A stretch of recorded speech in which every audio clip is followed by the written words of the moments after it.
യുഎയിൽ റബീഉൽ അവൽ മാസപ്പിറവി ദൃശ്യമായതോടെ നബിദിനം പ്രമാണിച്ചുള്ള പൊതു അവധി തീയതികൾ പ്രഖ്യാപിച്ചു. ഓഗസ്റ്റ് 14 റബീഉൽ അവൽ 1 ആരംഭിച്ചതോടെ ഹിജ്റ കലണ്ടർ പ്രകാരം റബീഉൽ അവൽ 12 വരുന്ന നബിദിനം ഓഗസ്റ്റ് 25 ചൊവ്വാഴ്ചയാണ്. യുഎയിൽ റബീഉൽ അവൽ മാസപ്പിറവി ദൃശ്യമായതോടെ നബിദിനം പ്രമാണിച്ചുള്ള പൊതു അവധി തീയതികൾ പ്രഖ്യാപിച്ചിരിക്കുകയാണ്. ഓഗസ്റ്റ് 14 റബീഉൽ അവൽ 1 ആരംഭിച്ചതോടെ ഹിജ്റ കലണ്ടർ പ്രകാരം റബീഉൽ അവൽ 12 വരുന്ന നബിദിനം ഓഗസ്റ്റ് 25 ചൊവ്വാഴ്ചയാണ്. എങ്കിലും രാജ്യത്തെ വാരാന്ത്യ അവധി കൈമാറ്റ നയമനുസരിച്ച് അവധി വെള്ളി ദിവസത്തേക്ക് മാറ്റിയതോടെ യുഎയിലെ ജീവനക്കാർക്ക് തുടർച്ചയായ 3 ദിവസത്തെ നീണ്ട വാരാന്ത്യ അവധിയും ലഭിക്കും.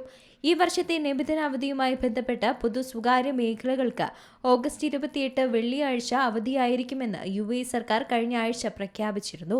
ശനി ഞായർ ദിവസങ്ങളിൽ സാധാരണ വാരാന്ത്യ അവധിയുള്ള ജീവനക്കാർക്ക് ഇതോടെ 3 ദിവസം തുടർച്ചയായി അവധി ലഭിക്കും. ദുബായ് സർക്കാർ ജീവനക്കാർക്കും ഓഗസ്റ്റ് 28 ഒഫീഷ്യൽ അവധിയായിരിക്കുമെന്ന് ദുബായ് ഗവൺമെന്റ് ഹ്യൂമൻ റിസോഴ്സ് ഡിപ്പാർട്ട്മെന്റും അറിയിച്ചിട്ടുണ്ട്. 2025 പ്രാബല്യത്തിൽ വന്ന പുതിയ നിയമമനുസരിച്ച് ഈദുൽ ഫിത്തർ, ഈദുൽ അദ്ഹ എന്നീ പെരുന്നാൾ അവധികൾ ഒഴികെയുള്ള മറ്റ് പൊതു അവധികൾ പ്രവൃത്തി ദിവസങ്ങളിലാണ് വരുന്നതെങ്കിൽ അവ വാരാന്ത്യത്തിന്റെ ആരംഭത്തിലേക്കോ അവസാനത്തിലേക്കോ മാറ്റാനും വ്യവസ്ഥയുണ്ട്.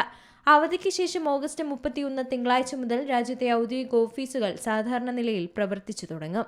2026-27 അധ്യയന വർഷത്തേക്കുള്ള സ്കൂളുകൾ ഓഗസ്റ്റ് 31 തുറക്കാനിരിക്കെ വേനലവധിക്ക് മുന്നോടിയായി ലഭിക്കുന്ന ഈ ദീർഘിച്ച വാരാന്ത്യ അവധി പ്രവാസികൾക്കും വിദേശികൾക്കും സ്വദേശികൾക്കും ഒരുപോലെ ആശ്വാസമാകും. News desk Zee Malayalam news.